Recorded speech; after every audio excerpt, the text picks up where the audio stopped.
Have you ever thought about how your life can be a story? That you have a life that you actually are composing, not with pen on paper, but with your own flesh and blood? And have you ever considered how other people read the story that you're writing with your life? Your friends, your family, your neighbors, your workmates. They see what you are writing with your novel life. You know, when I think of the way that we compose our own lives, I think of sometimes when I'm writing at the computer or I'm sitting writing on a piece of paper and somebody comes and looks over my shoulder. You ever have anybody do that? That gives me a little bit of the EBGBs. I don't like it. It's like, shoo away. And yet, we can't shoo away people that are reading our lives because our life is like an open book. They see what we're composing with our actions, whether they are peekabooing or not, whether they're looking and peering over the side. It's plain to see how we're living our lives. You know, sometimes I like to read a book, a novel, and I get inspired by some of the characters in the novel. For example, you read a book like Victor Hugo's Les Mis, and you have a character like Jean Valjean, and you want to be like him. You're inspired. Or you take a book like To Kill a Mockingbird, and you look at Atticus Finch. And back in the 60s, when that was made into a movie, people wanted to be like Gregory Peck, Atticus Finch. There were more lawyers who went off to law school to do that kind of work that he did. And it inspired a whole generation, actually. And you know, there's books that also inspire me, not so much to be like the character in the book, but to be a better person myself. Take a book like Gustave Flaubert's description of Dr. Charles Bovary and his wife Emma, Madame Bovary. And these two are very bovine in their behavior. And I look at their lives and it's like, I want to be better than that. And then you look at like a character in a more modern novel, like in the Rabbit Run series by John Updike, and you consider how Rabbit Angstrom is just hopping along life filled with great angst, spreading his angst everywhere. And I read a book like that and I want to be better than that. So when we read a novel, the stories that we see before us give us some kind of inspiration, either an example to follow or an example to avoid. And when I consider the message of Christmas, we have a message for us of how we can compose our life. Because in this story that we read earlier in the gospel about the wise men, they actually are described by Matthew as following a star and consulting the king's counsel for where they can find some direction in their life. And they go to the Christ child, and when they spend time at the cradle of the Christ, something happens to them. And in chapter 2, verse 12 of Matthew tells us a very interesting twist to the end of their story, because he says they decide to go another way. Now, wouldn't it be nice to be able to take the life story that we have and go another way with it? You know, sometimes I'd like to actually rewrite some of my life. Maybe there was an experience or a word that I said or a relationship that turned sour or some dreadful situation. I'd like to change it. I'd like to edit it. I'd like to change history. But the reality is I can't. I can't change what's already been written. And yet, I do have the rest of my life before me. And I can go another way with the choices and decisions that I have. It's not like I get a divine do-over. It's not like when you're golfing and you're golfing with some gracious golfers and they give you a mulligan. I mean, wouldn't it be nice to have a mulligan shot all the time? But the reality is we can't change the stuff of the past, but we can do something with where we're going with the rest of our story, right? And that's the message of the gospel for us, that we can go another way. Especially when we've taken some time together with the Christ child, it can change our attitudes. It can impact our hearts. It can influence the direction that our feet take us. We can go home on another path. Now, obviously, the wise men that went home on another path, they went home on a different trail because they didn't want to go back to the king. I mean, once you've been with the King of Kings, you don't want to go back and pay homage to that king over there. They wanted to keep that King of Kings safe. They didn't want to compromise their faith in him, so they went another way.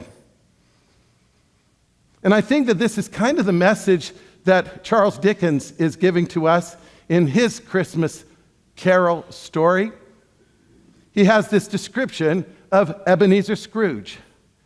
And Ebenezer Scrooge is confronted by these spirits in the night. And one of the spirits that confronts him is the spirit of the future. And aptly described by Dickens, the spirit of the future is kind of a dim, shadowy figure you can't quite see. And Scrooge asks the question, tell me, if this image of the future that you're showing me is something that must be, or only something that may be? And the Spirit says, you can decide. What Scrooge was asking with that question is, can I change the trajectory of my life?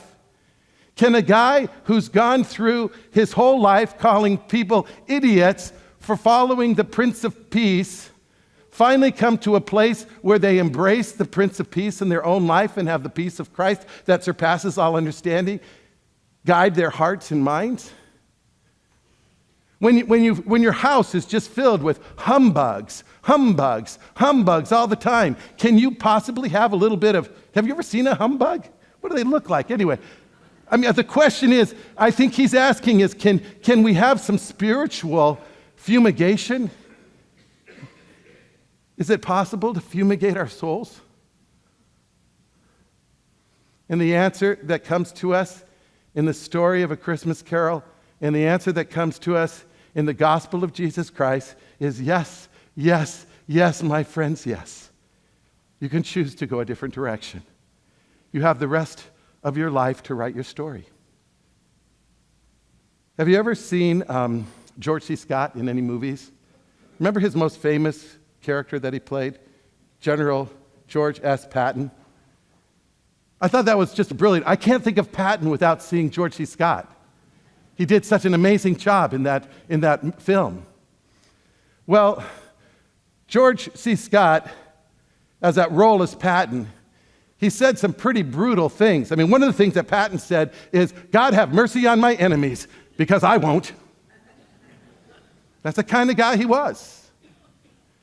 And yet, also George C. Scott played the role of Scrooge in one of the videos that has been made at Christmas season. And in the conversion of Scrooge in that story, there is General Patton converted. He sees the ghost of Christmas future, and he decides to go another way, and it fills him with so much joy. And there's the general hopping up and down on his bed, saying, I'm as light as a feather. I'm as giddy as a schoolboy. I'm as happy as an angel. I'm so delirious I could be a drunk man. Merry Christmas to all. And Happy New Year to everyone, the whole wide world. You see, that's change. Change happened to this man. And that's what the story of Christmas really is about. We can change and go a different direction. Maybe it's in a relationship that we have, and it's been, and we believe it always will be, but not necessarily so. It might be in a hard attitude that we have. And we just have that attitude, and we know it's not healthy, but we just know it can't change, but it can.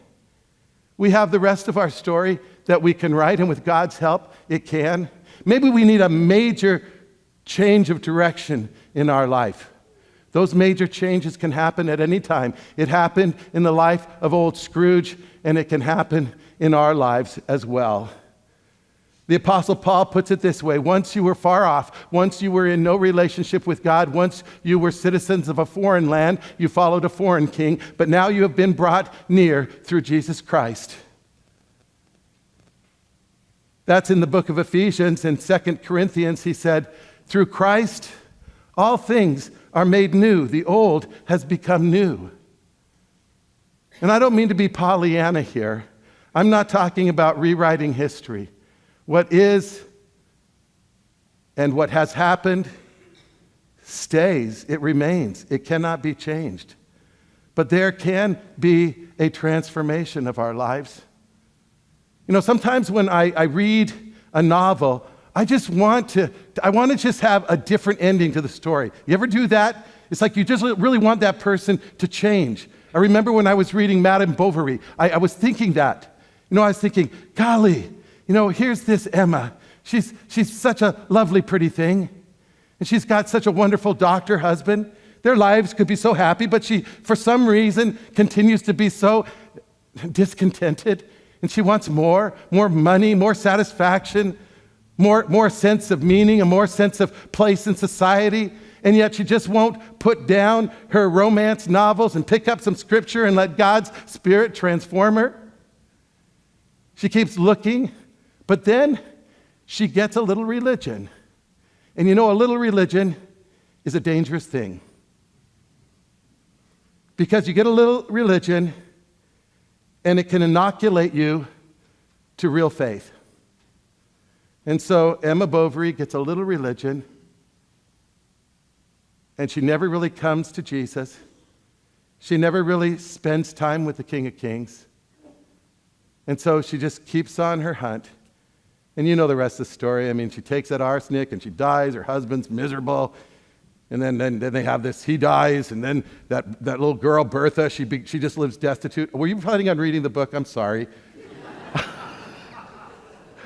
I ruined it. Don't ask me about the latest movie I saw. I'll ruin it for you.